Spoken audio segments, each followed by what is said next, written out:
Great. Right, so I'm Sheldon from Nimbus Design, for those of you who we haven't met. Today we're going to talk about the key things I think that we should start every year with when getting ready for course selection. And I know it's the end of term one and you're thinking it's too early, but it's not. Term three comes around really fast. And these are things we want to start with. I'm going to go through in the order of this slideshow that I've put into the chat, and I've put an agenda at the start, which will basically cover these key topics. So, and roughly a guesstimate of how long I think each one will take. When we go through each part, please ask questions. Ask me why I think this is a good idea. Tell me why you think it's a bad idea, or how you do it differently. I will try not to jump around too much, so I've put this in a semi-logical order. And some things will be relevant to you and some things probably won't. So tell me why, and then we'll all share from each other's experience. The first one is a common question I get asked all the time is, in your school point, when you're looking at your list of courses, you have over here a % complete column. What is this? What is this for? Do we use this? Do students see it? No, students don't see it. Do we need to use it? No. All it's intended for is a guide for you on how up-to-date your course information is.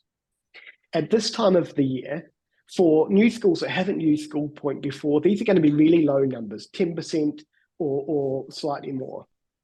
But for those schools, Tim, I see there, Yvonne, who have used this for a number of years, you can choose to reset it by on your list course details screen, click your select all, use your bulk actions, and then we've got here some ranges. You can label these yourself, but I recommend if you're going to get your Hollers or your Hoffs to go in and check your courses, which I think is a great idea, put it to there.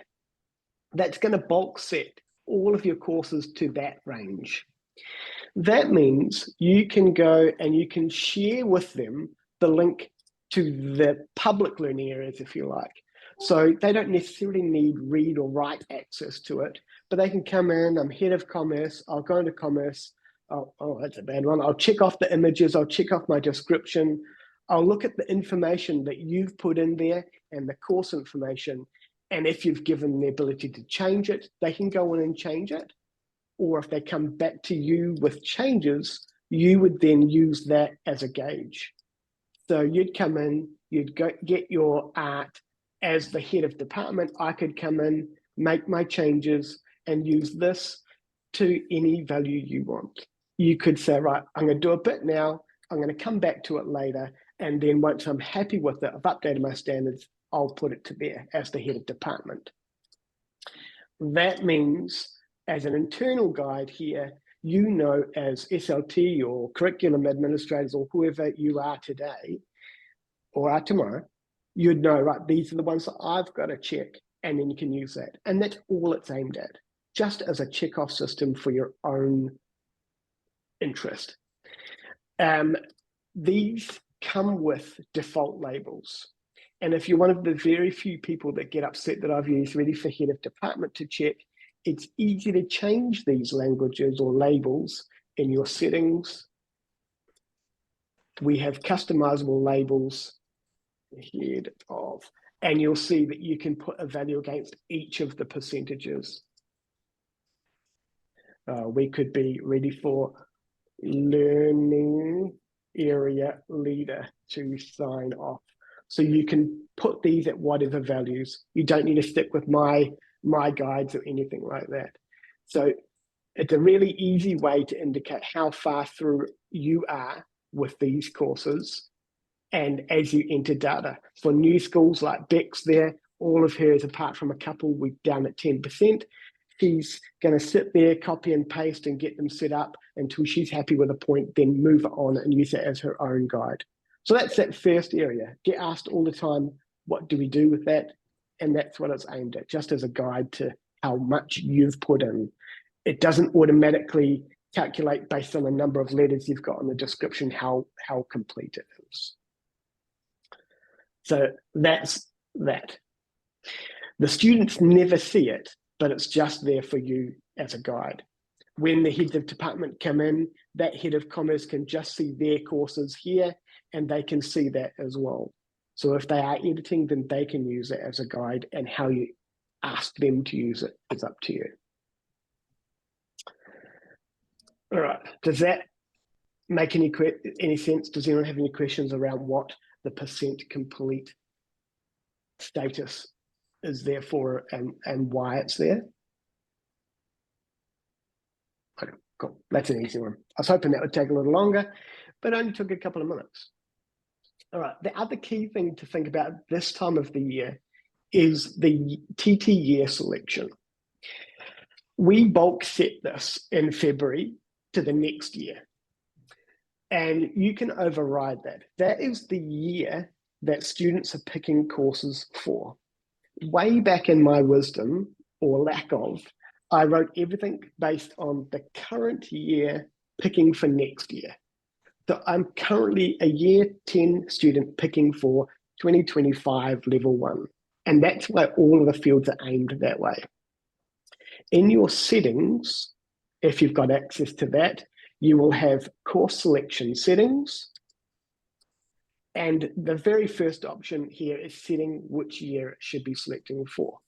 And it's set for next year. So that will automatically look at the student's year level. I am year 10, but I'm picking for next year and add 1. Come to the end of December, you roll on to January, this would still be on. So for last year's schools, it's still going 2024. So you've got to make sure that if they're going to come back in January and make changes, this will work with you.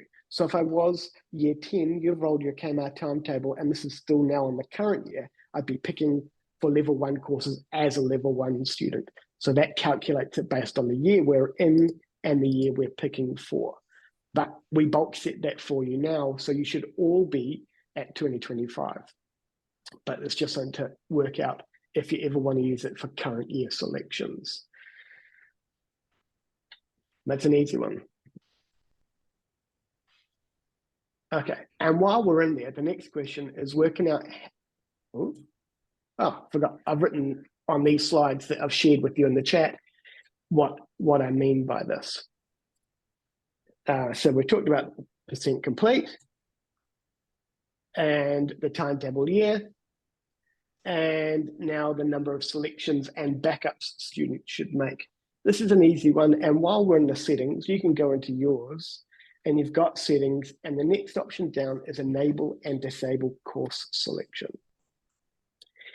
Now this takes in mind the year that we've got set and works out, and you're not going to get students at that age to go and pick it. So you go down to here, we've got our current year 9s picking year 10 courses for next year. Let's say at my hypothetical school, our year 10s do 5 compulsory subjects and then 2 options for half the year and 2 options for additional half of the year. That means we want to set this value to 9. Now the compulsory subjects we will have compulsory, so automatically selected for students, and then they're picking the 4 options. Some schools like to go down what I say is the easy route and leave the compulsories out, and you just put this to 4.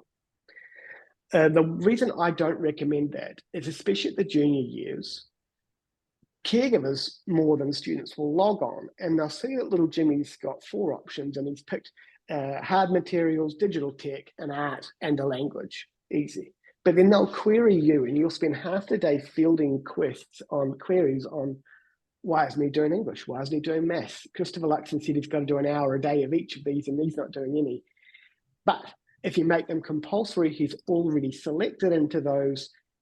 He can't opt out of them and it fills up those slots.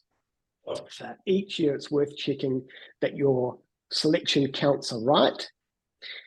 You can easily add to these once course selection is open, but it's much harder to remove the numbers. So if you did decide to go down, then you're going to have overflow.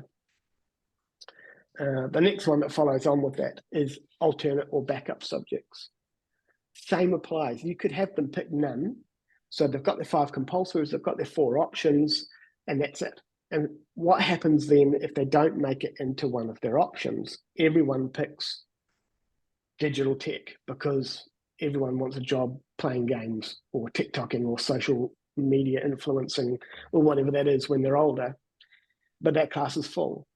So I always recommend have at least 2 options. It doesn't hurt. It doesn't negatively affect them. And it's not a compulsory thing. They don't have to pick 2 options, but it means when that class gets full, you can sort by date selected, drop the rest out and add them to their first choice backup. So that's that. The other things while we're in here is our intentions. As part of SchoolPoint's not just course selection, even though that's the focus of today. SchoolPoint is also a careers tool, it's assessment calendars, it's some NCA tracking, it's parent-teacher conferences, all those little bits that probably cause you frustration through the year, and you'll let us know about it. But one key thing is capturing the leaving intentions of students. By defaulting to returning status, they don't have to enter it, but they can optionally go into the menu and set their intention. And then you can make it a compulsory thing. And I recommend for juniors, leave it on to default. And then for seniors, get them to pick it. They have to pick if they're leaving or if they're returning before they can pick courses. And it just makes it nice and easy to track. And by default, if they indicate that they're leaving school, they can't pick courses. So your course numbers aren't way out with all those on the fence students. There's no on the fence. It's I'm staying or I'm going. And the next part is line selection. And I always dissuade you, or at least try my best to dissuade you from doing line selection.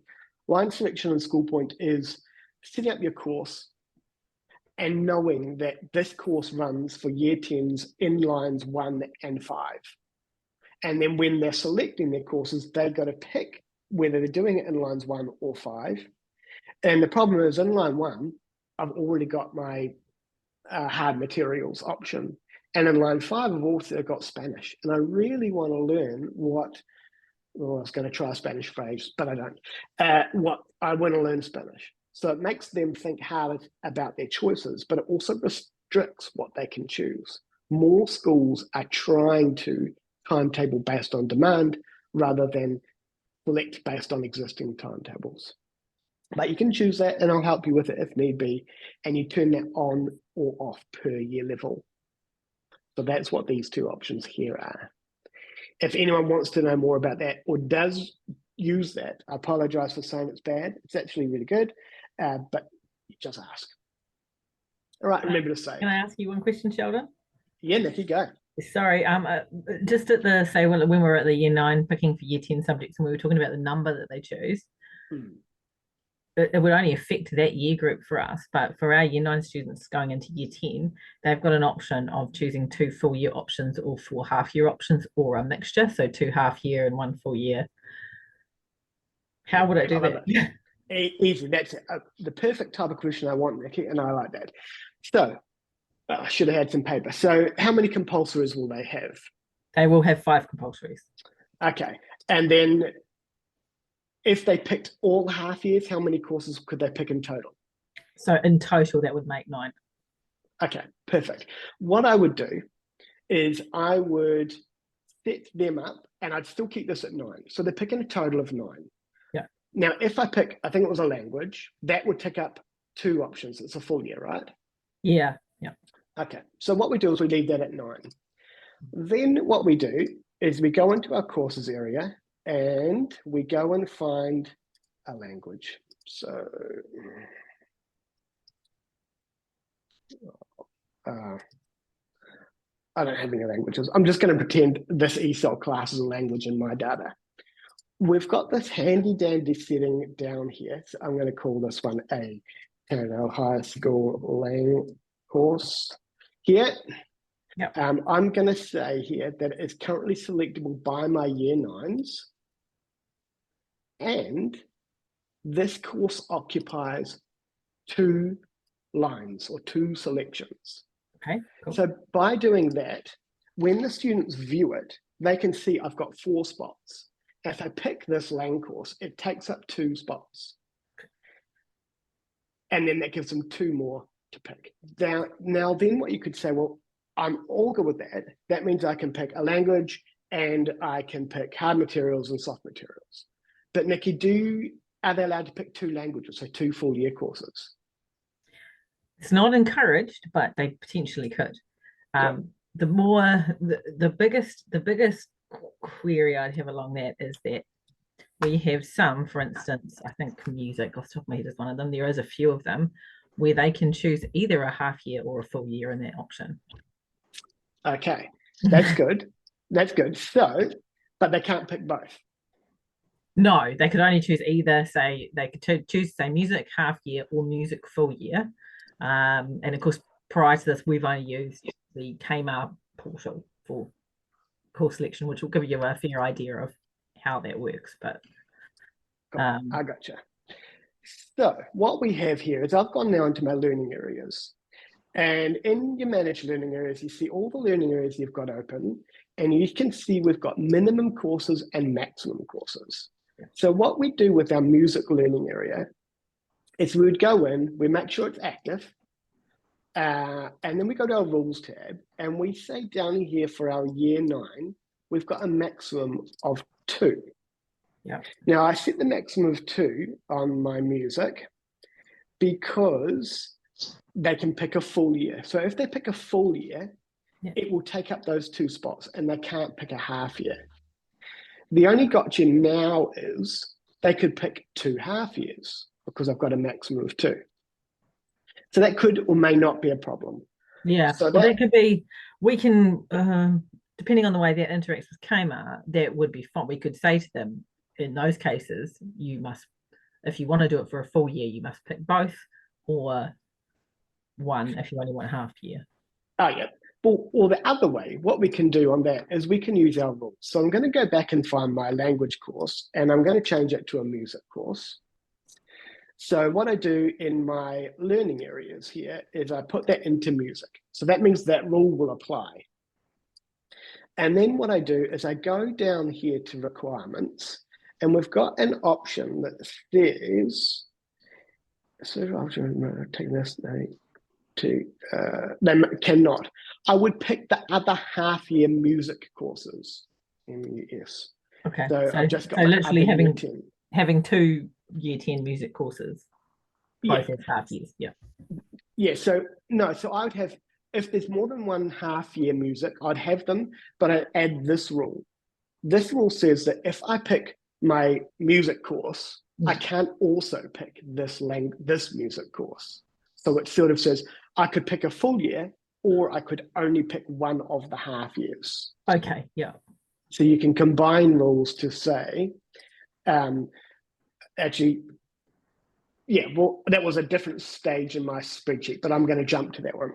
So your rules here is really, really flexible, and it will work for that. You can have, if you go into your list course details, you've got your restrictions column. And you can see we've got a range. So with this media studies, if you hover over it, it says, if I select this, I must also pick history. So that means if I pick media studies, I must also pick history. This one has a limitation of 4 students, so computing. So obviously a really limited teacher can only do 4 at once. This one requires notes and here, rules. This is what I want. This one here says that if I pick this German, I can't also pick DVC or the other German class or the construction class. So you can do rules. So let's go in and look at what that looks like. We've got our requirements section. So in here, I'll work through. First, you can do a hard limit. So 25 students. We can only have 1 class of this. So we've got a hard limit of 25 students. And then the 26th student goes into the waiting list, request an exemption. And I'll cover that a bit later. This is how you make a course completely optional. So we would say all of our year 10s have to do this course.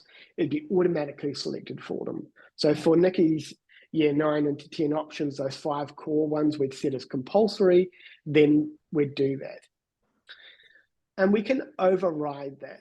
So for one school, they've got a compulsory course based on a gender.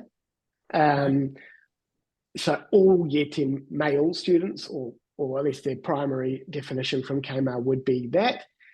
And or you can tie it in with exclusions. So we might say everyone in Year 10 has to do this unless, well, we've got some bad data. They are in this Kmart class here.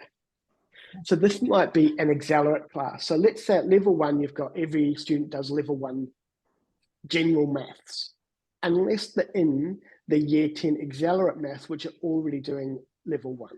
Yeah. So you can do exclusions based on that.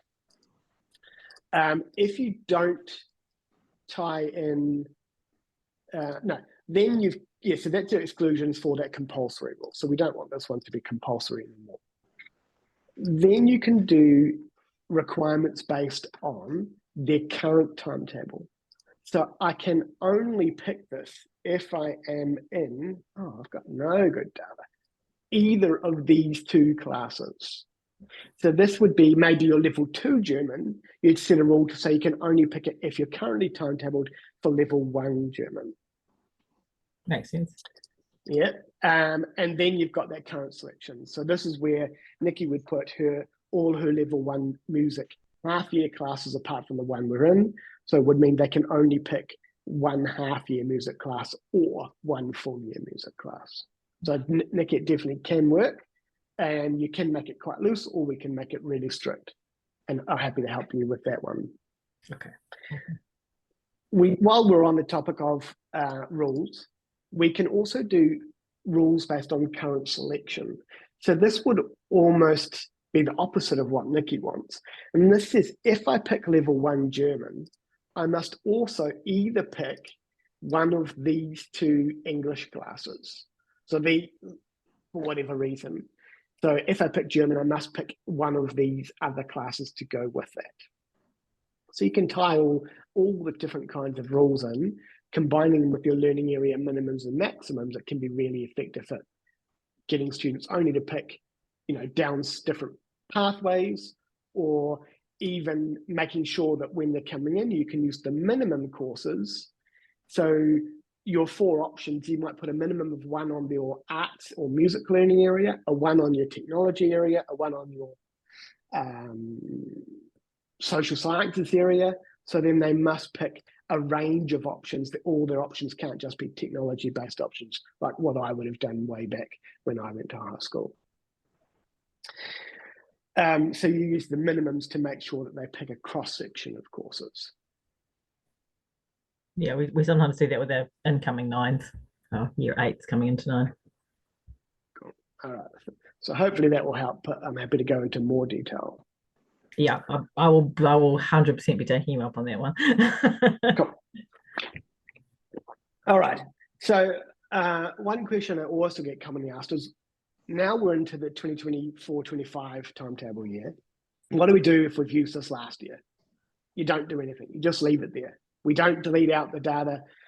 We don't ask you to delete it out. You can actually go back into the reports area, and we've got some reports that go through and will plot trends over time. So our data is always really bad, but basically this chart here, if you used it for 21, 22, 23, then this would have both our actual, so what Kmart told us in that year you had timetabled, versus the number of students that actually pick it. And in theory, it will give you trends over the years to see, every year we get 30 more students pick it than we can timetable for. That's a whole class. We need to find another maths teacher, which is probably everyone needs to find more teachers, so that's not going to be that helpful. But that's why we leave that data in there. In the report screen, you can actually go and look back at previous year's reports and go and see the data for those different years as well. So don't delete data. There's no point. I'm not charging you more for it yet. Okay, so we sort of got to this one, but I'll go a bit more in detail around our learning areas or departments or faculties or whatever you like to call them. We can set up rules that people like Nikki or Will or Bex here or Tim or Yvonne, they're the ones that go through and edit all the information, and your heads of learning areas can come and they can look at it from that student side and say, hey, can you add this? Can you add this new picture onto my learning area description? But not actually get in there and break it. Or you can set up user permissions that allow learning areas to edit, heads of learning areas to edit just their own learning areas. So we can do that too. The minimums and maximums we've just covered. So setting up minimums to make sure that they pick a cross section of, you must pick from one from this, one from this, one from this, and the maximum to say, well, if you're picking 4 options and you've got 3 learning areas with minimums, they're going to get a cross section. You don't need to worry about maximums. I'd go with one or the other. Don't combine minimums and maximums unless you really need to, and then talk to me about it and I'll go through and test it with you. Sheldon, can I ask a question around that? Yeah. We've got a few students who've got sort of like an individual learning plan where they like meet an exemption of taking 3 arts, for example, or 3 technology classes, depending on case by case. And if you've set that rule for the rest of the class, is that something that you can still adapt on CAMA? I'm just trying to think, how do they select it on School Point if that doesn't work? That is a great question, Bex. So let me go through that. So when we set up a course, so let's go to that language course there. We'll go into there, those course details, and oh, yeah, I did. Here we go. So we've got rules on that one, or my learning area might have had a maximum of 1 language course. Now over here, we've got an exemption.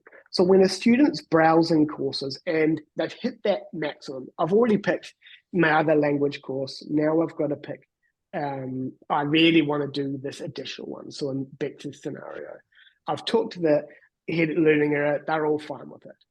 What they can do on their screen, and let me log on as one of my fictitious students, and I'll go through what I've just done later, is I'll come to a course. We see here I've got minimums on science and trade. Let's see.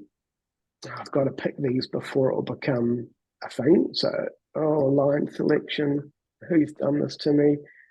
Courses for me. Oh, this one I've got to go notes on why I want this. I'll cover this shortly, but you can set up, you saw previously an example of I had to pick which line it was. And this is an example of I've set up a requirement that this high demand class, because the teacher is really cool, must have notes on why the students want it. So when the head of department goes and sees the 30 students that we've put a limit on, they see why they're doing it. I just want to do it to get out of maths. I just want to do it because I want a career in this. So there's that. Okay, and we select that.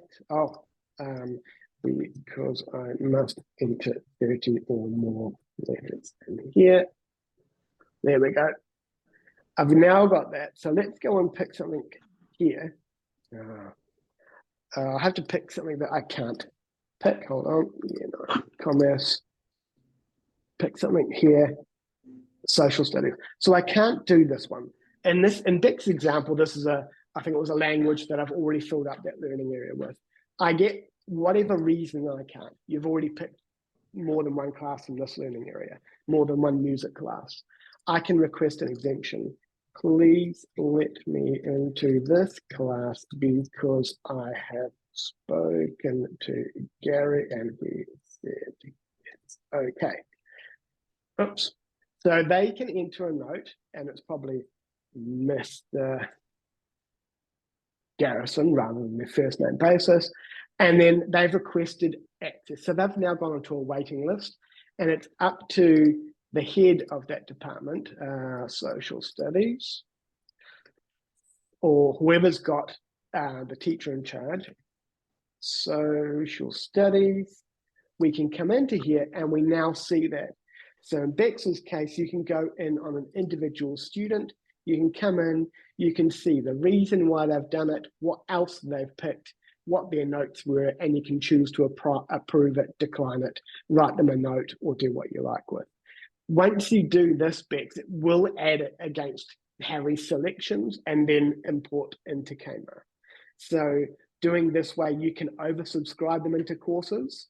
But when you search up a student, you can then come in and you can do that same thing. Yep, that's good. You'll be fine. And accept that. And that's now been accepted into this screen.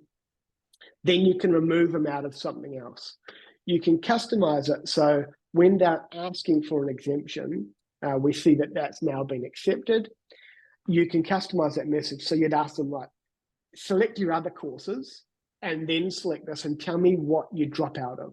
So I've selected Year 10 Social Sciences, but I'd rather do Year 10 Social Studies instead, so that you know when you're going to approve it here, right, I've now got that, and I'll remove them out of removed based on your request for 10S. And then you can choose to send that to them an email. You can even choose them to allow them to reply to that. This is part of here.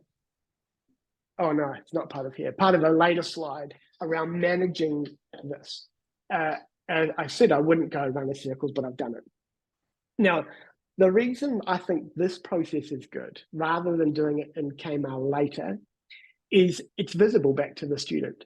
So the Harry's mum, whoever that is, they can come back in and they can see my selected courses. They can see what courses they've been added into, their exemption request. They've got complete visibility. If they get moved out of a course, they can see that. Then you can sort of allow them to go back and fill their gaps. And you can choose who does this. Is it a dean, a horizontal or year level dean? Is it the heads of learning areas? It's all permission based. Is it your senior leadership team? Who does it? But it's all visible back to staff and back to the students and families. So by doing it here, you're creating that visibility loop. I'll jump to my slide because I had some notes on that one that I thought would be useful for us. Oh, the process. So I've jumped a little bit around. So some schools, and I welcome your feedback, follow this process. We open up course selection, let's say week 2 of term 3, 20th of August. Tell your students you've got 2 weeks, you close course selection, you get that data back to Kmart. And then you do it all there. And that's great. And that works really well for you, or it could do. But it means as soon as you've closed off course selection, it's now gone from people's eyes. The students don't know what's happening. The caregivers don't know what's happening. The HODs probably don't know what's happening. It's down to your timetabling team. And that might work well. But our suggested process is slightly different. You open up course selection, as everyone does. You can do it on a per year level basis, so stagger it out or just open it up, stand in assembly and say, right, crack on. Open it up, close it up, that process doesn't change. But then you get whoever is responsible to go through and look at your students. And look at Harry, you can do it on a per student basis. You can do it on a per course basis. So if we go back to here, this number will grow. So you'd be able to click into here, sort on any of these data types. Here we go, here's one with 1. See who those students are. And if you've got permissions, you can move, you can remove, you can approve as a staff member, which effectively does nothing, but it's good for a checkoff process. You've got that whole process here, and it's all visible back. You can see if Harry's caregivers have approved the course. So if I go back to Harry, you can see on the courses tab exactly what's happening. But as the caregiver, and a process for you at school might be getting the caregivers to go in and approve courses. So I've now logged on as the caregiver. I go into what he selected, past my lines. This is a wonderful, good choice. So they can go ahead and write that, and they can save some notes against it. Or they can click the approve course button. But this one,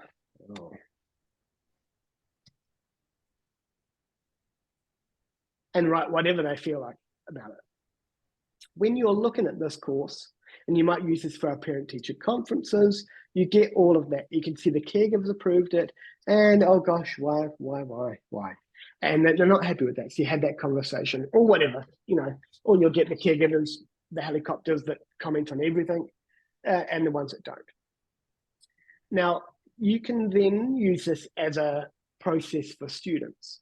So Harry, he can go back in and he can change social studies because his caregiver hasn't approved it. But he can't change design and visual communication because his caregiver has approved it. If they sit at home, or Harry comes to school, he does his selections, he's picked his 5 compulsory are always in there locked. He's picked his 4 options, he's picked guitar, he's picked art and whatever. And mums go through and approves 3 out of 4. He can't sneak out to his room, grab his phone out and change those ones now that he's picked what mum thinks are good. He can just change the one that mum hasn't approved. So it's sort of a locking system from there. It doesn't prevent mum from unapproving it, if that's the right word, and then him changing it. But you get to see that it just gives it that sort of family discussion process. And then that all comes through to here. So when we're having that parent-teacher conference, you could then use that as, okay, I see you've written this, let's go and move that. Let's move that to a backup choice, and we see it's now a backup or an alternate subject, and let's add you into level 2 geography. And you can do that fast just by clicking the add button there as a staff member. So there's lots of ways to have that conversation and do it. But that means that everyone's visible to it. But now what's happened is your heads of department have gone through, they've approved a bunch, they've removed a bunch, you've got gaps. But what you can do is you can, in your settings, and only an admin can do that, that's why it's hidden down here, you can come in here, you can lock selected subjects. So what that will do is that's going to lock all of the subjects that are in the system. So you've done all that changing and shuffling, now you lock them all, and you just tell your students, go back, check it, and if you've got any gaps, you can just fill those gaps. They can't change what they've already selected, they can't change what your HODs are happy with, they're just filling in those 1 or 2 gaps. So before anything happens in CAMA, you've done all your shuffling and signing off and approving and moving and removing, and then given students the opportunity to fill in gaps, all in here. And every change, we see these are all locked, is all locked into the history. So we can see, was it HOD that removed a course? Was it Nikki that removed a course? Was it the mum or the dad or the student? And what did they pick? So if you get stuck at the end of timetabling later, you've got all of that back here. It's all here for that approving. Sorry, Nikki, I'm not picking on you. No, it's all right. That's why on this screen here, my suggested process has a few more steps in school point, because then it's all visible back. Then you'd think it back to CAMA, then you do your timetabling, and by this point we're sort of November probably, potentially, but there's a lot less for them to do. We do write back their 6 or their 9 selections and any backups back into CAMA in the alternate subjects field. So even when they get stuck, they've got all that data back for them. Then we've got the range of what reports are available for that. And I'll come back to that because I skipped a couple of screens. Right. Sorry, out of curiosity, for other schools, they have done this as well, but what's the best way to share the login information with the families? And because it's a new thing, is that through email, or did you have to like post? Oh, that's a really good question, Bex, and that is a slide I've got here. Oh, okay, sorry, never mind. So I'll come back to that in just a minute, and then other people will share how they've got their community login shortly. Yep. All right. So Sorry, can I just ask a quick question about the exemptions? Yeah, Jodie. I can't remember, are they emailed to the specific teacher, or does the teacher who has to approve it, do they have to actually sign in? Oh, great question. Yes and no. So yes, so when we go into our list of courses, we have here, we've got a column staff code. So that's a staff member assigned to the course. So when you're setting up courses, you can now, for the first time, assign multiple teachers. It used to only be one person. So by assigning staff here, when there are exemption requests for this course, those 3 staff will get an email notification the next morning. So what we'll do is we'll go through a 24-hour period and we'll say, right, for what exemption requests have been made, on which courses are there teachers in charge? Yes. If there are, it will throw them an email and say, hey, you've got these exemption requests to action. And they'll click a button, which will bring them straight into the screen for that course. So they do get an email summary the next day. We don't trigger an email every time a student requests an exemption because that's not how email should be, and people just would kill us. So they do get that, then they come in. It's up to a school to decide, can the HOD accept that exemption, or they can come to this My Exemption screen, which will be just based on the courses they're assigned to, or as yourselves who are admin, we've got bulk exemption management, which will list out all of the exemptions there. Both you can sort by the ones that have not been actioned, and we keep that history. So you can go back and see who the heck approved old Harry for social sciences, and somewhere here will be my name. Oh, So yes, you can do both of those. right. Thanks. Cool. Right. Learning areas have 3 statuses. Active, which means they're active. That's an obvious one. They sit visible on this list. You can have learning areas that are active but hidden. So some schools like a really short list, and I think Bex, I'm going to pick on you this time. Are we OHS dot, dot school point? I don't know how much of that I'll spell right. Bex just has her main 9 learning areas here and everything grouped within that. Some schools have 10, no, that's not many, 20, 30, or even 100, but I'm not going to show you that one because that will hurt all of our eyes. And they're not on this call, thankfully. Many, many, many learning areas. And that's all right, but it makes it really hard for the students to find. So from the student side, we think simpler is best, especially you juniors. Right, I want to do computer studies, that will sit under technology, and there are my technology learning areas. That all makes sense. And there's all of my courses in it. As a Joe Public, I can see every course, but when we saw with Harry, at the top of the learning area, once I'm logged on, we will look at all these courses and work out, right, you are a current level 1 student. We'll highlight just the level 2 courses at the top, except level 2 product design, because that has a rule to say you must be doing the level 1 product design, and Harry's not doing it. So we'll work out just the courses. So once they're logged in, we encourage them, go and have a look at all of these courses, because that will tell you all the information, but it will highlight the ones that they can pick really nicely for them. Now, oops, too many tabs. Okay, what we can have is, let's go to half-year taste course. We can set up this as unlisted. So unlisted means it won't show in that list, but the rules apply. So you might have an arts learning area, back to Nikki's scenario, learning areas arts. And under arts, it might have your visual arts, your digital arts, your music, your performing arts. That's what I was thinking.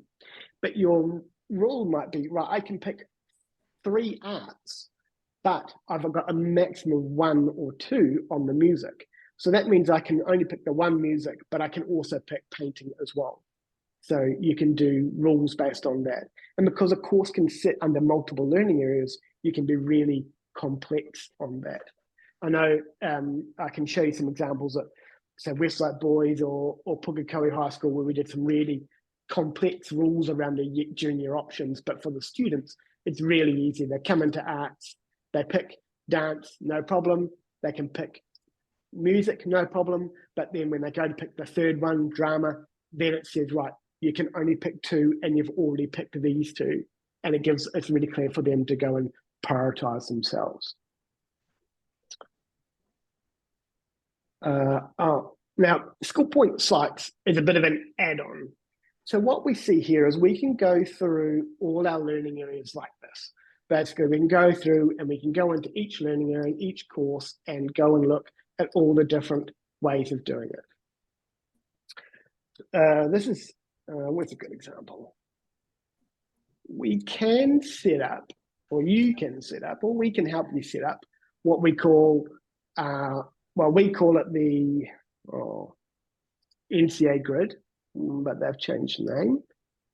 First, it will look at our learning areas here, and you can pull, this pulls all from that learning area description. It must be pathways, they've called it. No, study path. Oh, here we go, study path. And then this basically lists every course on one screen grouped by the learning area and by the year level, and you can put it into a line, a flow. So if I pick 9 art, it leads on to these arts. And as the student, I can click onto any of these and I'm seeing all the same information that I can see on going to individual courses, but it's all done on one screen. And if I choose to, if I'm logged on rather, I can actually pick from this screen. It's a bit of work to set up, and it's an additional annual cost of $500 because it's quite a bit of work to set up, and we help with a lot of it. But once you set it up, it becomes just one big overflow screen if you want to do. You can link in your learning area descriptions or year level instructions, so it just becomes that one big screen, as opposed to, not saying this is a bad thing, manually doing, oh, that's a bad example, mathematics, this graphic, which is beautiful, but it's manually done, and every year they update this graphic themselves. So that is something we can choose to turn on. Okay, back to my slider. And the last part is we've got the departmental learning areas, which we've talked about. And then we have a feature that a few people use called course skills. Yeah, well, that's not very exciting. So what you can do is you can set up skills, and I'll bring up an example because I was just helping with this earlier, is you can set up courses that you'd go your traditional route of into my mathematics area, here, maths and stats, and you're looking at a diploma, and here, it will basically, you can, it's another way to group courses. So you can set up, here's all my courses that use your computational part of the brain or creative part of the brain or whatever type of grouping you like. So it's just a different way to group them. You can choose to do that or not. And it's just, you've got your traditional learning area grouping, and then you can group them on a different aspect, however way you like. So we had a question on the day around what are core skills, and they're just a different way to set up 2 different groups. Okay, we've skipped around, so we've talked about the rules and prerequisites and requirements, and we can be really flexible and really good on that one. And then we've got bulk course management. So this is good for new schools, and it's good for you checking. So we've got a couple of bulk screens. Bulk course editing is exactly that. Let's close some tabs. Bulk course edit. We have a whole bunch of screens. You can go through and rename courses, update the code, indicate which year level they're aimed for, the display, which is for that site, where they're active, which year level they're aimed for. So it's exactly bulk course editing. You'd go through and you'd update this, you'd save it, you'd go through page and a page. Be warned, do this whilst you're not also editing, because this will overwrite if someone else is editing at the same time, because it updates that. So that's that. So it's bulk course, the basics editing across all your courses if you're doing a big change. We had a school that when they imported it, brought them all through an NCA level, and then they decided to change them all to year 12. So they just basically sat there in front of Netflix one night, I imagine, laboriously doing that, mucking it up a few times and then going through and saving it. So it's a good way to make bulk changes. So that's your bulk course editing. For those of you that use the careers connections or the job connections, this is a really handy little tool on job connections. So I don't know if you've seen much of it, but as a student, where's my student tab? When I'm looking at courses, I've got all the information that you've added. There's my note, my teacher's in charge, my description, it's looking great, my soft prerequisites. This doesn't have any courses, so let's go and find business studies. Courses, learning areas.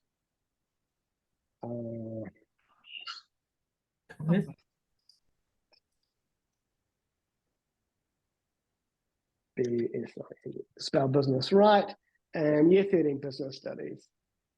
So then we have our careers. Now, for those users, this can be a really handy way, and I know if Tim's still on the line, at one point he was going through and he was adding secondary school teacher as the first job on many of the courses, if not all the courses. So that whenever students are looking at it, they're seeing, oh, if I took business studies, I could become a mortgage broker or an insurance officer or an office admin or whatever. And they can do that. So they can look at courses and sort of think, where does this course lead to? And that's great for those students that look through that.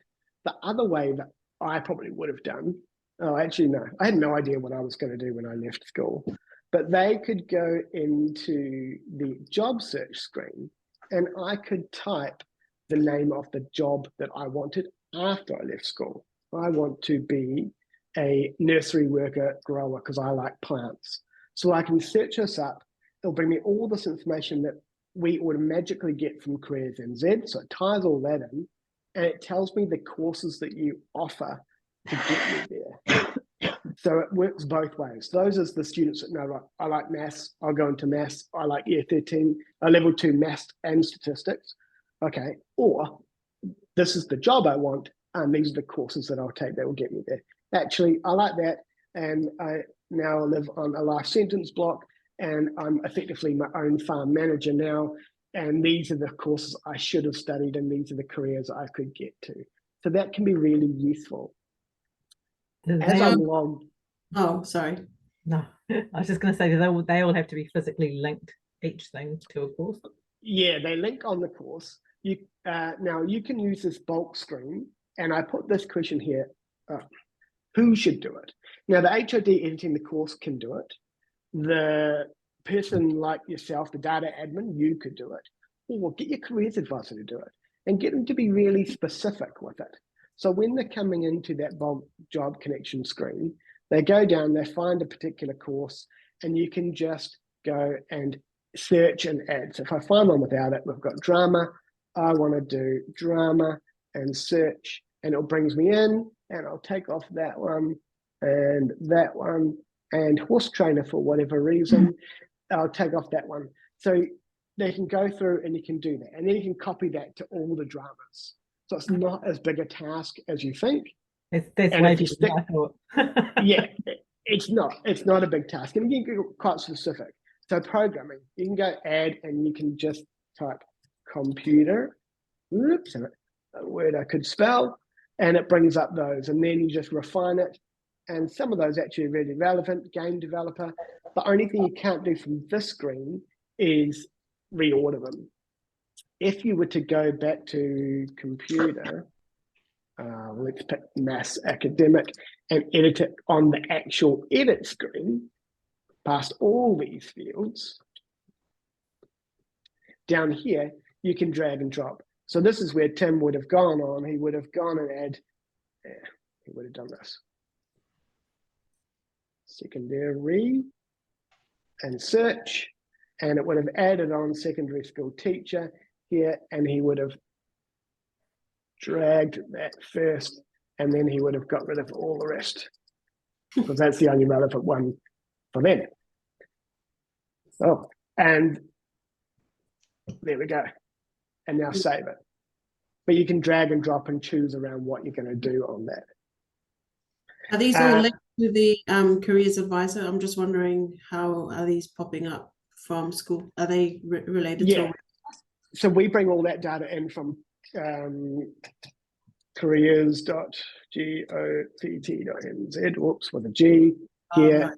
So all this is automatic from them. So as they update their information, we get all that. As they add new careers to their site, we get all that.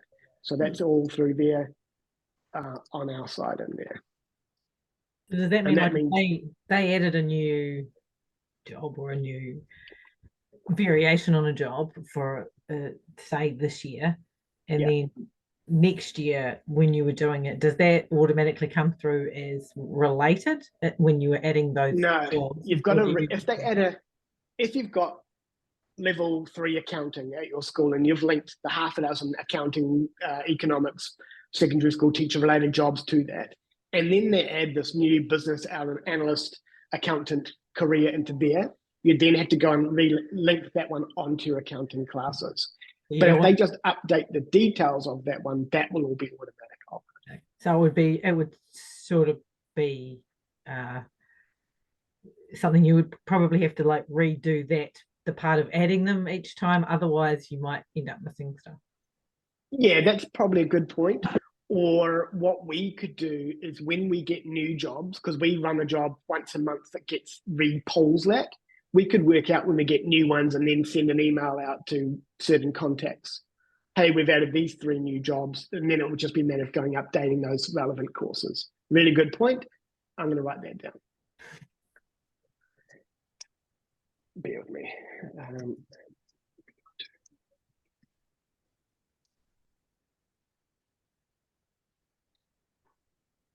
Okay, beautiful. Okay. Right, the other bulk tool in there, let's close that, is bulk learning areas. So when we import your data from Kmart, sometimes it comes in all sorts of weird and wonderful learning areas. And we've got 2 types. So we've got primary learning areas, and that's more your Kmart learning area. And we have tools for staff numbers, student numbers, and all based on that primary learning area. But your learning areas, your plural, can be multiple, and that's where it shows for the student. So for art, design, and photography, for whatever reason, that my primary or my Kmart learning area is English, but in here I've got under English and half-year tasters, and for the fun of it, I'd put that one in. Oh, I don't have an art, that's why. Let's put it into music. So that means you can easily go through and assign where you want these courses to show through the system. So if it shows in the learning area there, if you've added that to say 3 different departments, it will automatically show it under those learning areas when you click on that department. Yeah, that's right. Yeah. So as the HOD of science, I can go into my learning area to edit. I can only see my science courses, but I'll see level 1 art, drawing, and painting in there for whatever reason. As HOD of trades, I will see level 1 art and painting, and level 1 drama, and whatever up, and level 1 food and nutrition. What was going on at my school? Okay, I'll see just the courses I'm assigned to. So you can do, that's another good reason for lots of specific learning areas, even just on the admin side, is you can have courses that, in Bex's case, students just see that.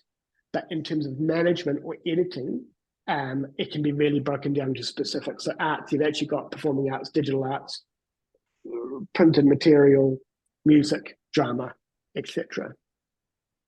So I know that's a convoluted answer, but you can be really specific and really generic with your learning areas. Yeah. No, that's cool. Oh, right. This is not a widely used area, and I think Jodie, if she's still here, used this a little bit, but we can do automations. So basically we can say, if a student or a caregiver does an action, so in my case here, if a student selects NCA Digital Tech, it's going to automatically start a laptop loan agreement form in Schoolbridge if you use Schoolbridge. I think Jodie might have done a gateway form. So if they pick the gateway class, it would automatically start the gateway form, because when students select courses, we can add that notes field I briefly showed you. So they've got to enter reasons why. But that's not enough for things like a gateway or a trades academy or something like that. So this would start a form where it has a lot more questions and the caregiver can see it and approve it and types of things like that. You can have it trigger a range of things like that. So you can use automation. If you could come to me with a better idea or a new idea for automation, if the student picks this course, put confetti on the screen. We can do that. Just come to me and say that's what we want to do. We've got it that if it's their birthday, it puts confetti on the screen. Or I love this one. If they go into here, I'm this caregiver. Hold on. Let's get back in as the student. Details. Yeah. Incognito. If they come into their leaving intention, which for seniors, we might have that as default.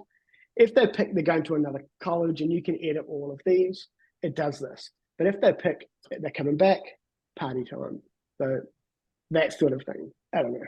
Anyway, what I'm saying is we can be flexible on that too. Oh, and the last one, this is purely permission.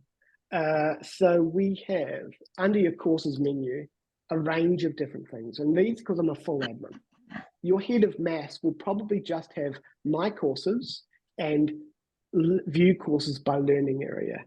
So my courses will just show the courses that have been assigned to me, you know, when I went in and assigned those 3 staff to that one course for the exemption notifications, and or view courses by learning area. So the head of commerce comes in and they can just see their commerce courses and they wouldn't see anything other than that. And it's permissions, and we can help you with permissions at any point too. So that's the difference. The list course details for an admin, this is the best screen. It lets you sort, you can see all your courses, you can bulk turn things off by clicking the active button here. So when you're setting it up, you go through, turn everything off, come back to me and say, can you delete everything that's off? Because for you, you've got to bulk delete, you've no bulk delete, you've got to click delete, got to confirm it, you go type the word delete and make it really hard so you don't accidentally delete the wrong thing. For us, we can bulk delete. So you can use this screen for sorting and checking and looking at rules and double checking and bulk actions. I want to go through and export just those courses. Okay. Right. I know I've talked about that one. For the keen eyes of you, you'll see here I've got sync crossed out by Kmart and a star, and you'll get to the last slide, whoever's still hanging on, to find out why I've crossed that out. And now we're back to Bex. Whether you've talked to me in the past or Chris in the past or whatever, what we recommend is on your website, whatever your website might be. I don't know. I'm going to pick on Richard. I don't know if he's listening. Linfield.school.nz. You've got your beautiful website that's with some new web developers get rebuilt for the last 5 years and might happen next year. But you've got this portal link here. And the portal link on your website probably goes to your Kmart portal. Hi, Richard. And that's great. And caregivers come and they might be used to typing in here, and their log on might be ST1464 student ID and some horrendously long password. And then once they sign in here and they can't remember it, and they've gone to Richard or Bex or whoever to say, can you reset my password? And you give them a new password, and then they come in, they've got to change it again. It's really a pain. We get rid of all that. So what we recommend is change your website button to go to Schoolbridge. And let's see if I'm logged in. Tide. What that will do is that will bring them here to your public dashboard. And this ties in with the next screen of setting up your dashboard, or rather at this point, having a public dashboard or not. A public dashboard lets you set up links to items that your school wishes to advertise without having to log on. And it can be, the app can be your school calendar, which will just be public events. It can be your course information, so they can see that as someone who wants to join your school. It could be your library if you use the Athenaeum library, and we've got no data in ours because it's broken. Or it doesn't have to be a public dashboard at all. I really like the public dashboard, but not everyone does. Because you have links to information that anyone can see, including enrollment links or anything like that. It takes the clutter off your main website. I think an R there. Oh, wrong one, so many counts. You can link here to, they've taken that one off, you can do that. Or you can have no public dashboard where it comes straight to the sign-in screen. The benefit here, as a caregiver, they tap this, and you don't have to give out passwords or reset it. You just tell them sign in with the email that you've provided school. So if my personal email was a Gmail account, I could just type Google and it goes through the Google sign-in and I'm in. If that's also my Facebook account, I could tap that and it will go through, authenticate and come back, or whatever that is. If it's none of those, I still use an extra address, I could put that in here and it will send me a sign-in code. Or, watch this. If they have our cool Schoolbridge app, and I don't know how many of you have rolled this out. Here we go. And I'm signed in on the Schoolbridge app. Don't know if I'm pointing here. I can tap onto it and I can go sign in with the Schoolbridge app, hold that up about there. It asks me on my app to confirm, and I'll go tap that there, and I'm signed in automatically. So no sending emails, no passwords. I sign in, I authorize it from my app, or I just click my sign in with Facebook or Google or whatever it is, and I'm straight in and I'm away. And this is the beauty of our system. We know now exactly who you are. Notifications you can enable, and that means if you use the app to send out push notifications or send out a permission slip, they'll get a browser notification. For those schools interested in our staff emergency system, which I'm not going to cover today, as a staff member, they'll get all the notifications through here and their phone. But here I've got my caregiver dashboard. And here I can go and see, right, at course section time, I drag that icon first. Let's get to here. I'd go in as an admin, I'd go to my caregiver view, and I would just drag that one there first because it's course selection time. Or I'm going to add the icon, courses I have selected courses, and I'm going to keep it with the thumbs up. And actually, I'm going to rename that one courses, gotta approve. And I'll drag that one up. So as the caregiver, I come onto my dashboard, you've sent them an email through whatever communication, you've added to the school Facebook page, you've put it on the school website, go to your website, click the sign in button, and then click the courses I've got to approve button, or whatever you want. It's that easy, it's really fast for them to sign in. They come in, they tap that, and we're straight into the system, no courses left. The benefit is this also ties into our permission slips, but the Kmart portal. So as a caregiver, I can tap this and it will take me into your Kmart portal and sign me in automatically and then bring whatever I've got on there, results, reports, etc. All right. I'm using the new Kmart portal, which looks like this. We've got an even better integration to that, but that's further down in my notes. And so will that do the automatic sign-in again, like it was? Yeah, that does the automatic sign-in. So by going direct to the portal way, it's not automatic. By going our way, it's easier and it's automatic. And even if I've got multiple siblings, I can come in and I choose which child I'm going to look after, and I go through those actions. So Bex, to answer your questions, on your current website or the new website that Sarah said you're going to have live on the 29th of this month, the sign-on button should come to your school's Schoolbridge dashboard. From there, that's the process. Whether you choose to have a public dashboard or not, purely up to you. I've got a guide in here. Chris has made a really great video on managing your dashboards. You're going to have a play around with that. It's really easy to add icons. You can differentiate icons for staff, students, caregivers, public, for the web and for the app. So you can have real control over that. So the reason why the caregivers have to register using their email address that's on Kmart is because automatically the students will be linked to their, if they don't use their email address that's on our school system on Kmart, they can't find that student. Okay. Yeah, that's right.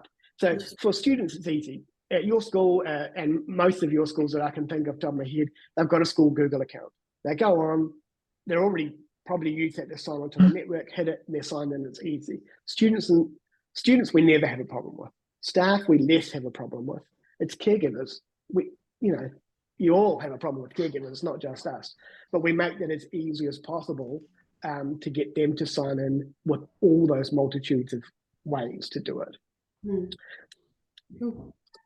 We also, if you click help as a staff member, the very many in this icon, down the bottom it's moved, helping students and caregivers sign in. We've got a help guide that explains that whole process. So you can get to all of our help guides from within here. Just search dashboard and it brings up the help guide. If I can spell dashboard, I'm managing your dashboards and caregiver sign on all those. So these will be a list of the most common help guides, but you can search anything. Right. Yeah, and you can have links. So your dashboards don't have to contain just our School Point School Bridge links. They can be anything. You can have links to your school TV, to the MOE, NZQA log-on site, to your school website, to your alumni system, to your donation forms, to anything you like. It can be within here. It just links out to those various places.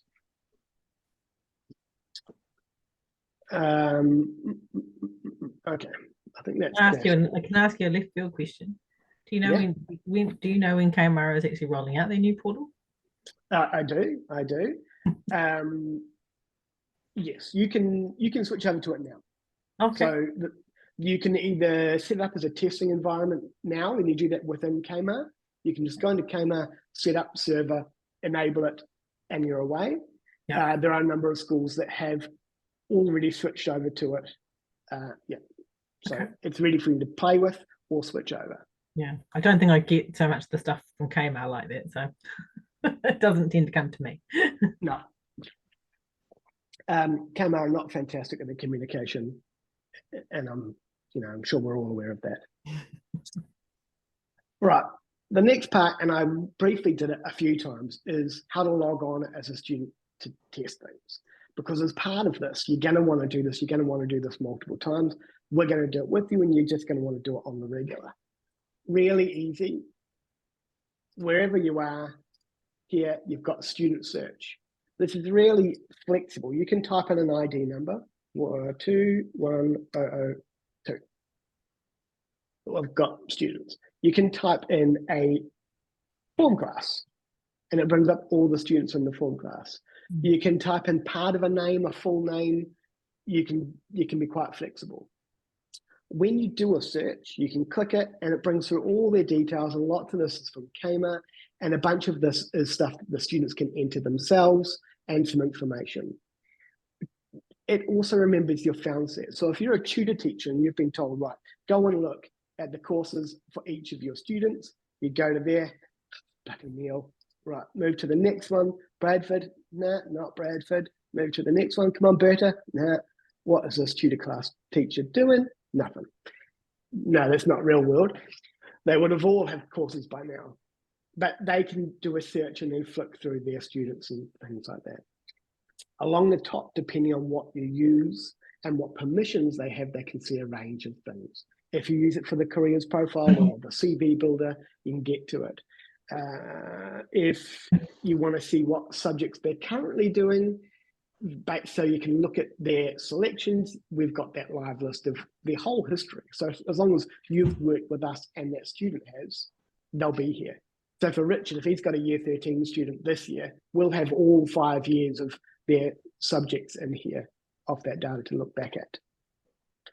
Now, if you've got permission, because it's one permission to search and another permission to be able to log on.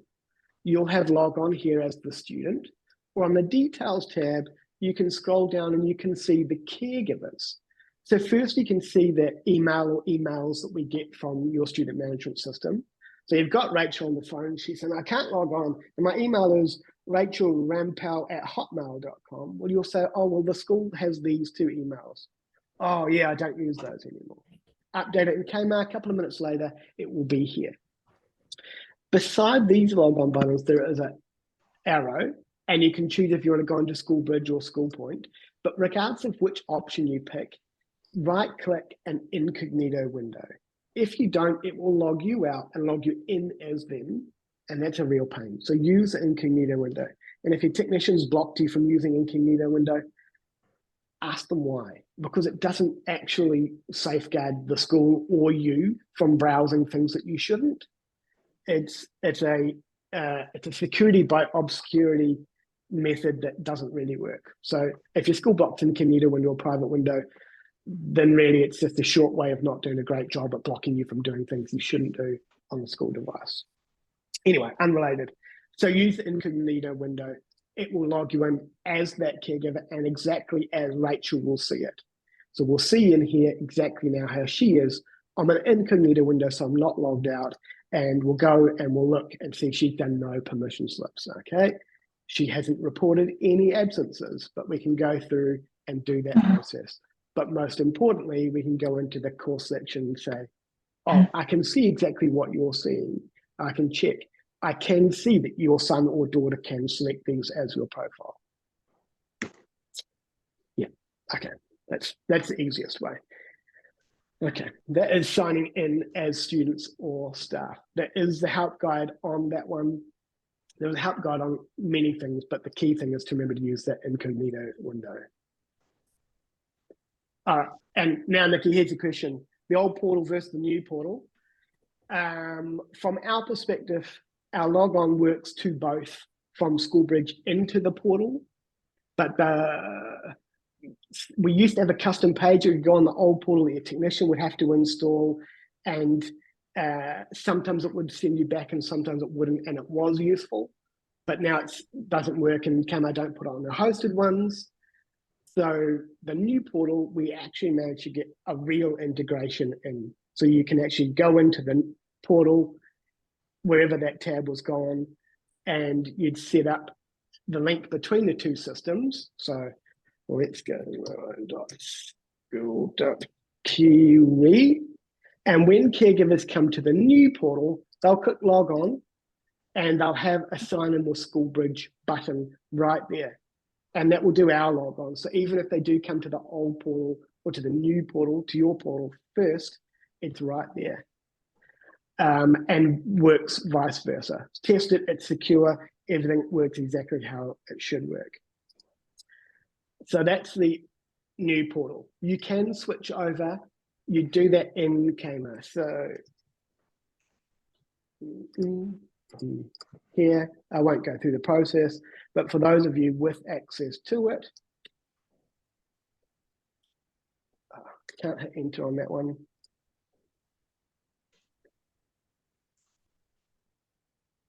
I'll show you where to go in a nice way. You'd go setup, server.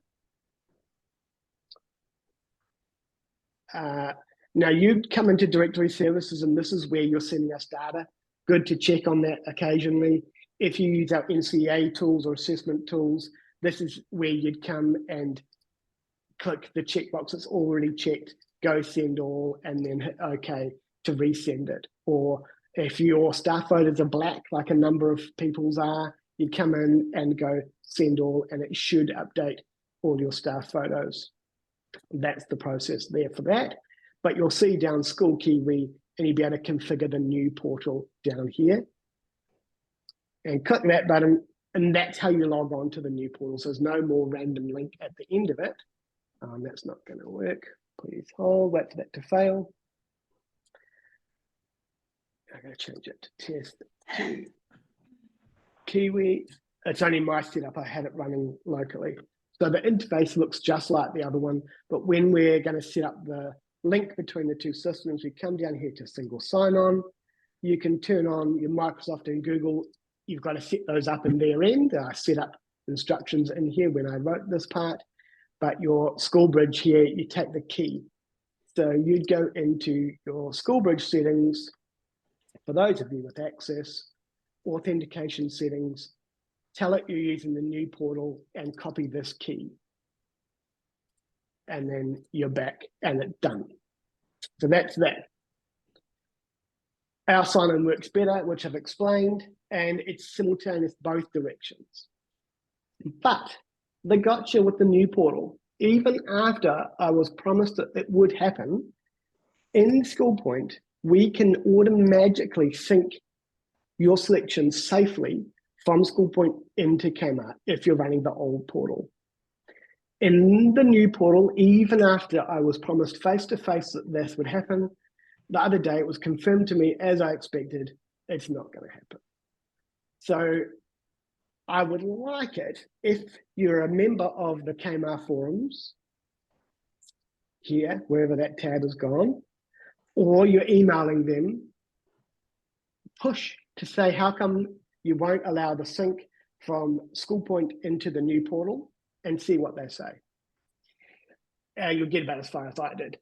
That's the only gotcha with the new portal. So if you are considering switching over, you may want to wait till after course selection, because the old portal, the sync works, the new portal, it doesn't. Just do the exports and import manually. But again, I've written a note on this screen here, don't do it yourself. As competent as I know you all are, export it here like you want to do and get the Kmart help desk to import it for you.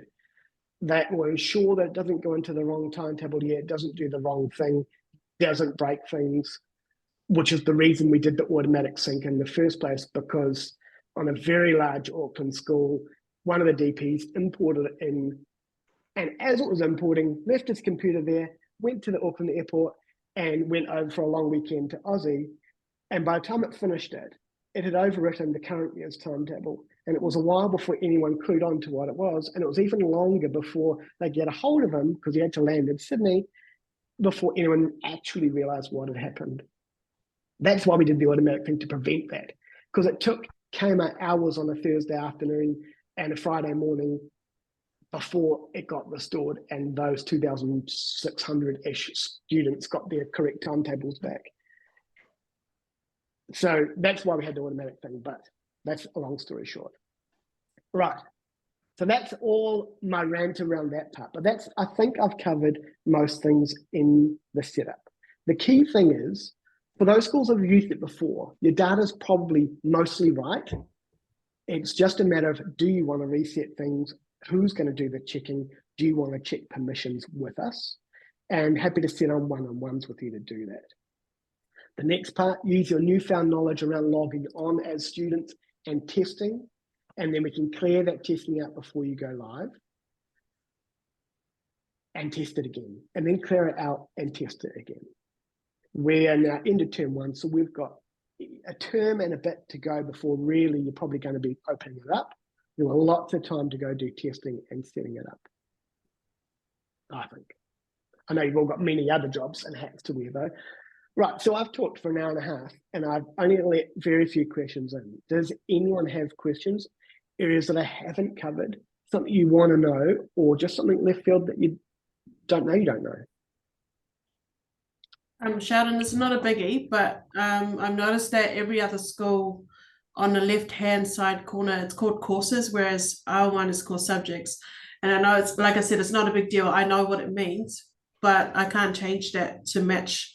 I just quite like when you're going through the examples to know that it's the same thing. It's just a bit confusing sometimes because they're not the same word, but yeah, I can't change that like you can. Yes, yeah, Bex, that is a really great question. And that's one of the key things at the moment. What's your B dot? No dot, just B Mwipu. That's right. You. So, cool. Oh, I didn't get it right. So what you can do, follow along with me actually, Bex. If you're logged on to yours, and you can all do this, if you go into SchoolPoint and your settings, here, You have customizable labels. And Bex, this might have been something we did with Charmaine, but you can rename these. So I would go find courses, Okay, and everywhere here, I might change these to option gotcha. Yeah. or options or options. Here we go. I might call these to potatoes if I like. And now everywhere that had courses is now potatoes. So you can really customize the language. We've got, say, if you're looking at a course back as our student, so let's go into here, half taste the courses, 9 potatoes in this learning area. We've got option description. So we might want to call option, let's call this one burger, because it's singular. And you can see we've got exactly what you want. Obviously, I had a burger and chips for lunch, as you can tell, and yours wouldn't be food related, but I can be. You can call this whatever you like, is my point. Any language you like, it changes in different places. Awesome. So just because your subjects, it doesn't mean you're wrong. It's just how your school does. The other last part is the student menu settings. So you may see on my student side, I've got all of these menu items here. They're all customizable as settings, student menu settings, and you can turn the menu items on and off for different year levels. Obviously, none of my juniors are ever going to log on, and I want to call my profile my personal details. And I'm going to spell that wrong just for fun. So by saving that one, we now have whatever year level this student is, he's a year 5. So now he's got nothing to do. But you can turn different things off and on for different levels. So that's the other part to check. Cool. Thank you. Okay. Any other questions? Wilma, did I answer all your questions the other day when we met? Okay. Nikki? I'm good. I think the only things I've got are probably things that are very specific to me that we can talk about later. Perfect. All right. Happy to do that with any of you. If you are new to it or only use aspects of it, don't forget, reach out. We can go through what careers areas there are, the assessment calendar if you're not using that, the conferences if you're not using that, or how that's going to work. Any of the different aspects we can go through. If you're only using School Point and want to look at the School Bridge stuff, just book in a time with Chris or myself. We've got some really cool tools around the EOTC staff forms, etc. Permission slips, lockdown, staff directory that will be broken on mine. That's just me, don't worry. We've got all sorts of cool things. And no matter what your rules are, we can work out a solution to get those really complex music and language and things through.